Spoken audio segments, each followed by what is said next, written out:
ప్రభుత్వం ప్రణాళికలు రచించి ప్రభుత్వమే నిర్మించడం కాదు, ప్రణాళికల్లో ఆదివాసులను భాగస్వాములను చేసినాం. సాంప్రదాయాన్ని పరిరక్షించడంలో ఆదివాసీలను భాగస్వాములను చేసినాం. రేపు జరగబోయే పునర్నిర్మాణంలో కూడా ఆదివాసీలను భాగస్వాములను చేస్తున్నాం. అందులో ఉండే రీసెర్చ్ స్కాలర్స్ ని, అదే విధంగా సాంప్రదాయాన్ని కొనసాగిస్తున్న వాళ్ళ వారసులను అందరినీ కూడా ఇందులో భాగస్వాములను చేసినాం.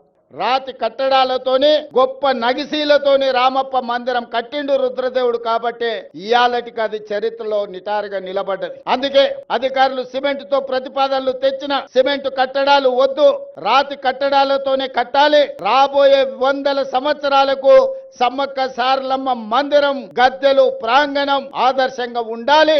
ఈ ప్రాంతంలో అభివృద్ధి జరగాలి అని ఈ రోజు ప్రతి కట్టడం రాతి కట్టడాలతోనే కట్టాలని ఈ రోజు నిర్ణయం తీసుకున్నాం. అందుకే ఇదొక గొప్ప కార్యక్రమం, జీవితకాల అవకాశం. ఈ గొప్ప కార్యక్రమంలో మీరందరూ భాగస్వాములు కావాలి. మీ అందరి ఆశీర్వాదం కావాలి ప్రభుత్వానికి.